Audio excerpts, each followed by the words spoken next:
Assalamualaikum warahmatullahi wabarakatuh. Perkenalkan, saya Nur Syafati Ayu. Saya Nur Hasanah. Saya Aziza Khairani Kerja Sebulan. Saya Hafsanila. Saya Fitri Mega Pustika. Saya Lutfi Musa. Kami dari Prodi Psikologi Islam Angkatan 23 A2. Kami dari kelompok 1 mata kuliah Psikologi Kepribadian yang diampu oleh Bu Diana MPSI Psikologi. Ini kami akan menjelaskan materi Psikologi Kepribadian tentang Classical Conditioning. Selamat menyaksikan. Halo semuanya, di sini saya akan menjelaskan sedikit tentang classical conditioning. Seorang ahli fisiologi Rusia bernama Ivan Pavlov menemukan sebuah teori bernama conditioning class. Teori yang disebutkan barusan merupakan sebuah proses pembelajaran untuk menciptakan respon terkondisi melalui hubungan antara stimulus tak terkondisi dan stimulus netral. Teori conditioning class ini melibatkan interaksi lingkungan. Agar pembelajaran dapat terjadi, harus ada stimulus netral yang kemudian diikuti oleh refleks yang terjadi secara alami. Dalam eksperimennya, Pavlov menguji teori ini pada anjingnya. Pavlov menggunakan suara sebagai stimulus netral dan air liur anjing sebagai refleks alami sebagai respon terhadap makanan. Dengan menghubungkan stimulus netral, yaitu suara, dengan stimulus tak terkondisi yaitu makanan, suara nada itu sendiri tetap dapat menghasilkan refleks air liur. Meskipun teori conditioning class tidak ditemukan oleh seorang psikolog, tapi teori ini memiliki pengaruh yang signifikan terhadap aliran pemikiran dalam psikologi yang lebih dikenal sebagai behaviorisme. Behaviorisme mengasumsikan bahwa semua pembelajaran terjadi melalui interaksi dengan lingkungan, bahwa lingkungan dapat membentuk perilaku. Macam-macam stimulus itu ada 3. Yang pertama, stimulus tanpa syarat atau tak terkondisi. Adalah stimulus atau pemicu yang menimbulkan respon otomatis. Yang kedua, stimulus netral adalah stimulus yang awalnya tidak memicu respon dengan sendirinya. Yang ketiga, stimulus terkondisikan atau stimulus yang dikondisikan adalah stimulus yang dulunya dia netral, yang tidak memicu respon sekarang, namun kini dia mengarah ke respon tersebut. Jadi, manfaat dari memahami bagaimana kondisi klasik bekerja, termasuk dapat membantu kita memahami bagaimana perilaku bisa dipelajari, dikendalikan, dan diubah. Hal ini juga dapat digunakan dalam konteks psikoterapi dan pelatihan hewan, serta dapat membantu kita memahami reaksi emosional dan fisiologis. Cara pengkondisian klasik. Pengkondisian klasik melibatkan hubungan antara 3 rangsangan yang akan dipelajari. Ada 3 fase dari proses ini. Fase pertama, pengkondisian klasik. Bagian pertama dari proses pengkondisian klasik memerlukan adanya stimulus secara alami yang secara otomatis akan menimbulkan respon. Air liur yang keluar sebagai respon terhadap bau makanan adalah contoh yang bagus dari proses stimulus secara alami. Selama fase proses ini, stimulus tak terkondisi menghasilkan respon tak terkondisi.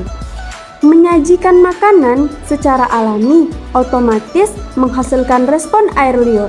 Pada titik ini, ada juga stimulus netral yang belum menghasilkan apapun. Hal ini tidak akan terjadi jika stimulus netral dipadukan dengan bau makanan atau UCS sehingga menghasilkan respon. Mari kita lihat 2 komponen penting dari fase pengkondisian klasik ini.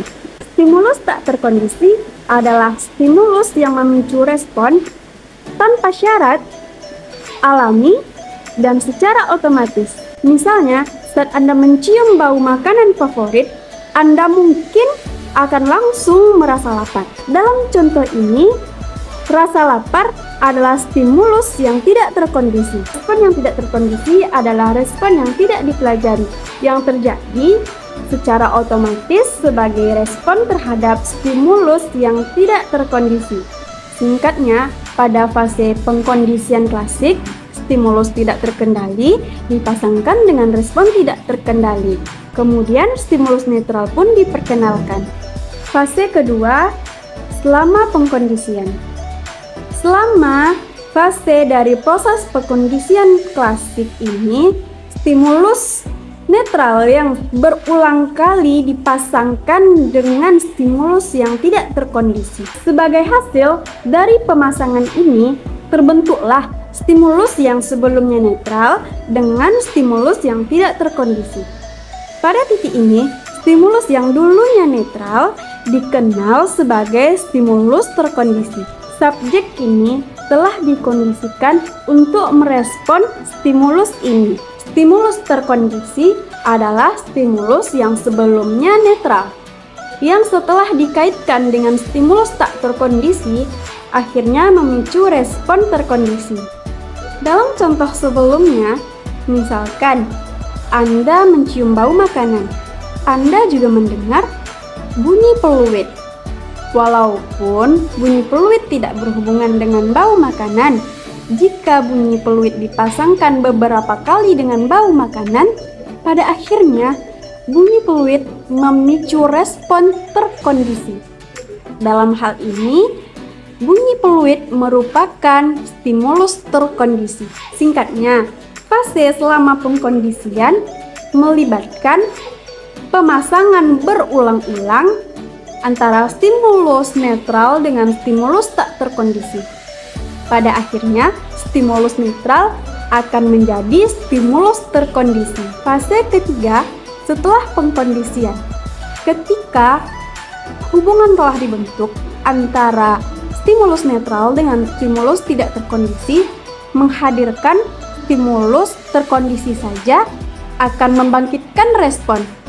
Bahkan tanpa stimulus tidak terkondisi, respon yang dihasilkan dikenal sebagai respon terkondisi. Respon terkondisi adalah respon yang dipelajari terhadap stimulus yang sebelumnya netral.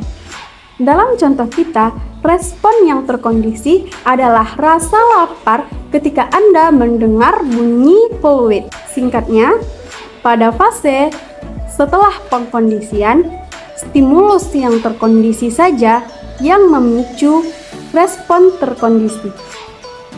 Metode-metode eksperimen mengenai conditioning klasikal tidak terbatas hanya dengan anjingnya Pavlov saja, akan tetapi terdapat banyak variasi. Metode tersebut diantaranya, yang pertama, metode conditioning rasa takut. Metode conditioning rasa takut adalah salah satu bentuk pembelajaran Pavlovian di mana subjek belajar mengasosiasikan rangsangan dengan stimulus atau situasi negatif. Yang kedua, metode conditioning kejapan mata yang dikembangkan oleh Domjan dan Grove. Yang ketiga, penelusuran tanda atau auto shaping yang dipopulerkan oleh Brown dan Jenkins. Sebagai contoh, pada burung pemangsa binatang yang menggunakan gerakan, suara, atau bau dari binatang lain untuk dijadikan sebagai tanda-tanda adanya santapan mangsa. Yang keempat, metode belajar penghindaran rasa yang dipopulerkan oleh Garcia dan Colling, yang bereksperimen dengan stimulus audiovisual. Yang kelima, conditioning perilaku reproduktif. Terakhir, kesimpulan 1. Classical conditioning atau pengondisian klasik adalah prosedur yang dikembangkan oleh Pavlov melalui pengamatan terhadap suatu objek, di mana rangsangan alami dan buatan disajikan dengan cara yang lembut, hingga respon yang diinginkan diperoleh. Yang kedua, berdasarkan percobaan menggunakan anjing, Pavlov menyimpulkan bahwa perilaku saat ini harus ditentukan dengan melakukan pengondisian terkait secara hati-hati. Pengondisian ini terbuka dengan cara pencengan dengan materi yang mampu menumbuhkan perilaku. Dan yang ketiga, dalam bidang pendidikan, teori pengondisian klasik diterapkan untuk mengembangkan model perilaku positif yang bermanfaat bagi siswa, agar termotivasi dalam belajar dan membantu guru dalam membantu siswa mengembangkan model perilaku positif.